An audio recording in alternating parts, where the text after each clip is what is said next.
I was very much interested by the paper and the presentation that was given by Tariq on various concepts such as secularism, neutrality, and so on, but I have tried to focus on education, as that's the perspective I'm talking from. I think the theoretical discussions on these concepts are very relevant, but here within the scope of having only 15 minutes, I think it's better to focus particularly on education and the reality of education here in Flanders.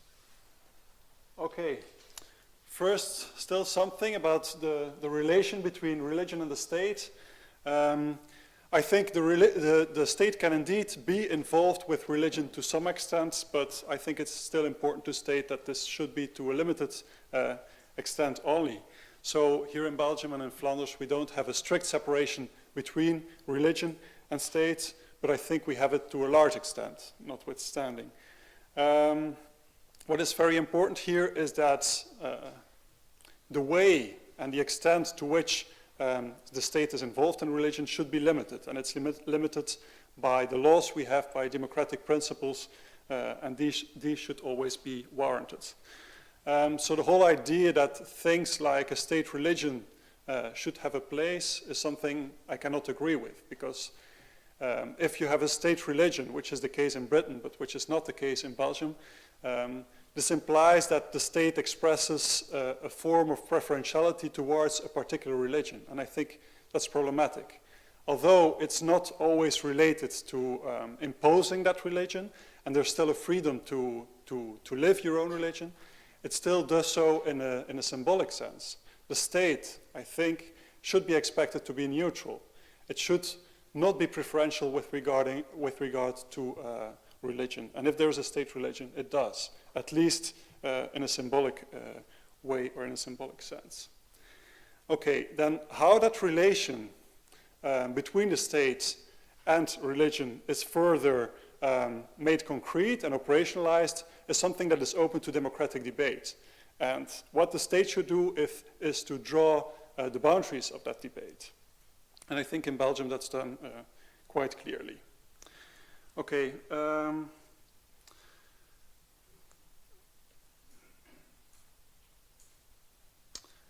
Something that struck me in particular in the paper of Tariq as well is I kind of noticed a shift from tensions that exist within society between various religions. We have these Catholic traditions here.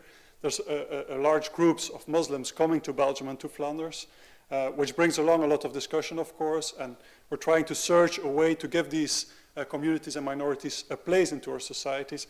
But there seems to be a shift of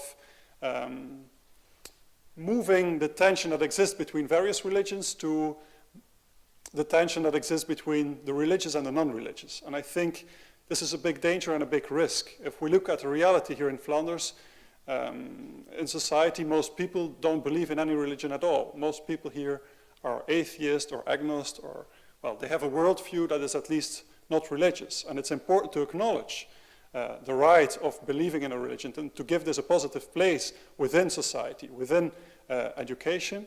But I think we should be careful in shifting the discussion between religions to the religious and the non-religious.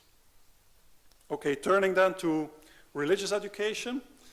The distinction was made earlier between RE and RI, so the religious education and the religious instruction. I've tried to translate it into teaching about religion and teaching into religion. I think it more or less refers to these theoretical frameworks. I absolutely agree with the proposal that religious education, which is at this point not part of the national curriculum, should be part of that national curriculum. I think all pupils in all schools, whether it be Catholic schools or state schools, should be educated about various religions. And they should learn how to discuss with each other. They should learn something about each other in an active way. So I agreed as well with what was said in the last presentation. I think maybe what was defined here as religious education should be broadened into something as multiculturalist education and bringing into the scope as well these non-religious perspectives I was referring to previously. I don't know if there's any difference between the multiculturalist education that was presented and what we understand as citizenship education, which is the term we are used to use. Maybe there's some small differences, but we might discuss that later on. So I think this should be inserted into the national curriculum, which is now under discussion here in Belgium. So I think this discussion is very relevant for policy making at this moment.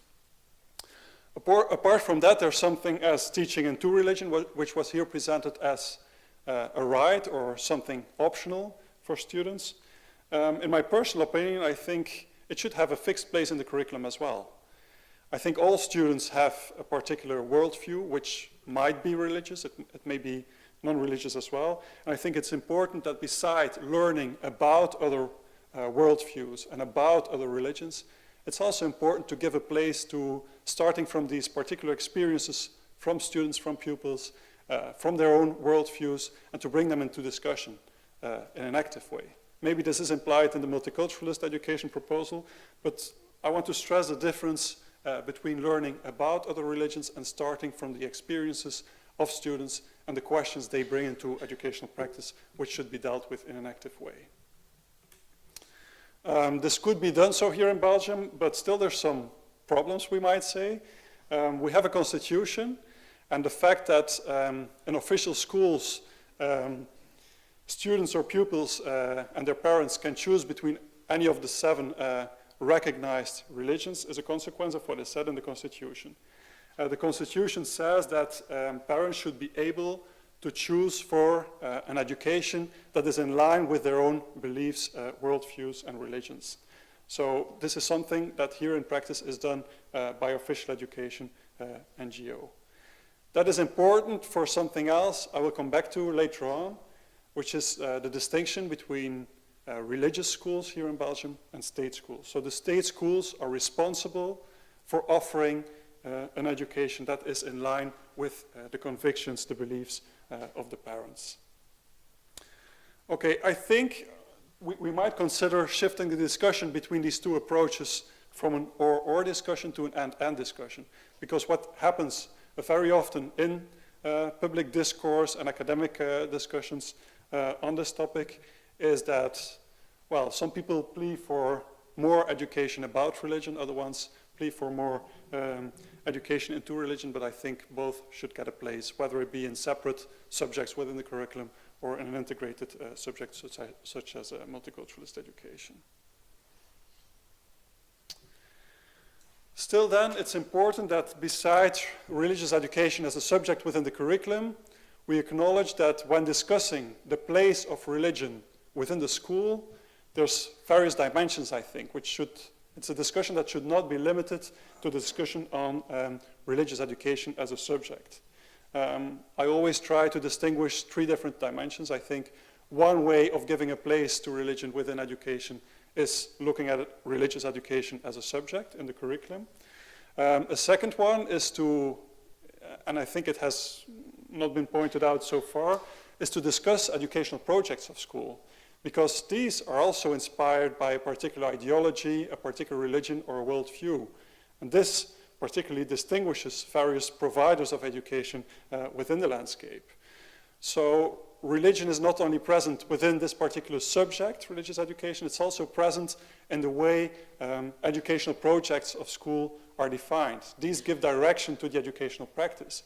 These shape the relationships within practice between teachers and pupils. And these are also religiously or worldview inspired. I think it's important to acknowledge that.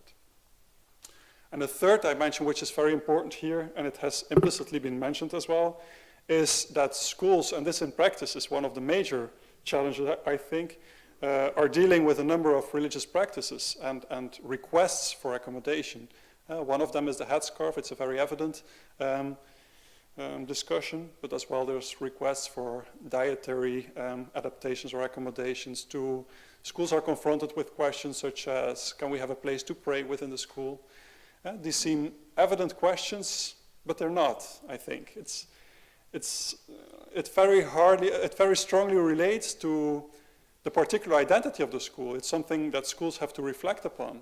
It's something with which they position themselves as well within the educational field with regard to other school providers. And what we see in practice is that the number of questions related to these practices and accommodation is growing extensively since the past few years. So we see that the discussion on the place of religion within education is, yes, more and more present. It's very strongly present within practice as well. I think different providers of school, I'm representing official schools, public schools, respond to these questions and these challenges in various ways. And what we're trying to do within public education is we state that religion, worldviews, the worldviews of pupils should get a positive place within the education. And then, of course, the discussion is ongoing on how we can best do this. The discussion on the headscarf, for example, is always returning, and it's a very hard one to deal with. But these are the discussions we need to have, I think. This is the debate we need to have. The major difference with free education, and in particular religious schools like the Catholic schools, is that for them the religion is really a guiding principle in their practice, which of course it isn't in public education. Okay, trying to say something more about the educational project. I was talking already about religious schools. Religious schools define their identity in relation with the freedom of education, which is written, of course, in the Constitution as well. So anyone is free to found a school here in Belgium, related to his own convictions or worldview.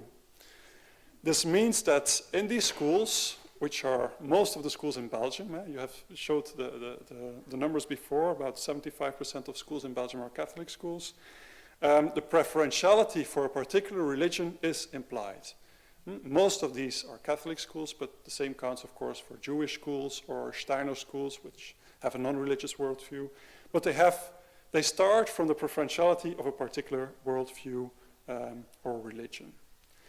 This is different in state schools. In state schools, and here we come to the concept of neutrality, which is crucial to our identity, I think, is said to be a prerequisite of giving a place to religion within the schools.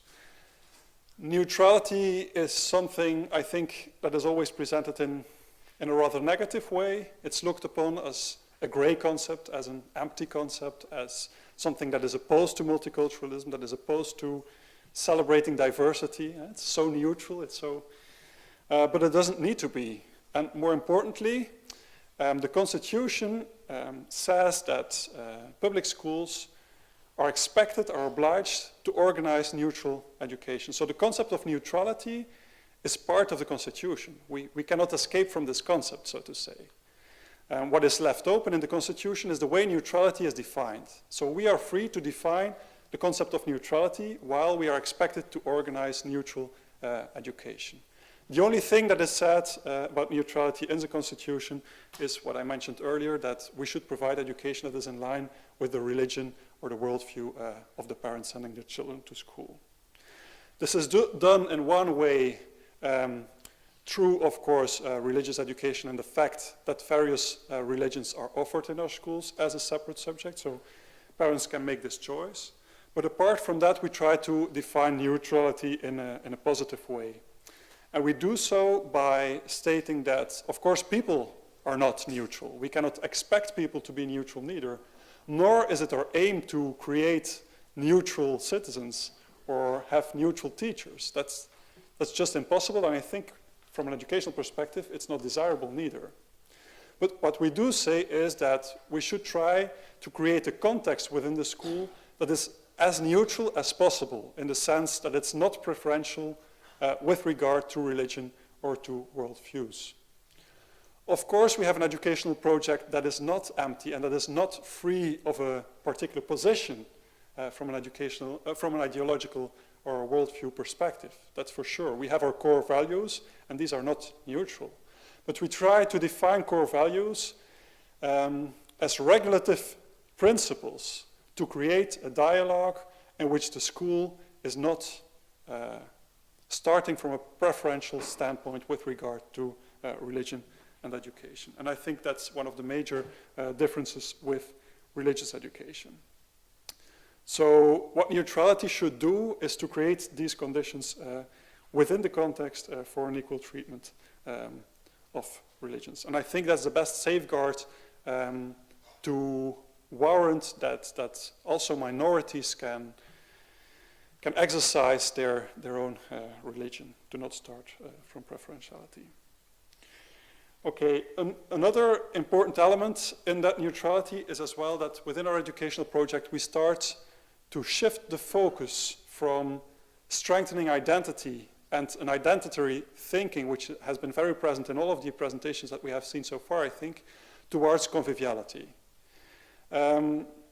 This may sound just like a nice word, and of course we're going to try to strengthen pupils in being reflective and critical to themselves and who they are, and to develop a strong personality, that's for sure. But the normative point where our educational projects start is living together. So we're trying to look for which are the conditions we need to live together. And I think it is also for us the place where we try to position the sense of belonging. So the sense of belonging is not based in strengthening your own identity as something that distinguishes me from the other one and making that identity stronger. No, it's in trying to create a sense of belonging around the idea of citizenship, around the idea of living together. And this is what we face upon. Why do we do so? Because focusing on identity and identity thinking implies that we stress differences between people. We're trying to search for what makes us different from the other one. That's what defines our identity, what distinguishes me from the other one. By shifting to a focus on conviviality, the focus within this diverse context shifts to what is it that we share with each other? What is it that we can create a sense of belonging that we all share with each other too? Okay. I have 2 more slides. I'll try to go fast because I have few time left, I heard. 1 minute. Okay, 1 minute. I think we had a lot of discussion about principles, but from a policy perspective, it's as well important to have a look at practice. And I think there, from a policy perspective, new discussions come in. We can make these abstract ideas about how things should be, but the reality is that we have an educational landscape with different providers of education. We are the public schools. We cover only about 20% of the landscape.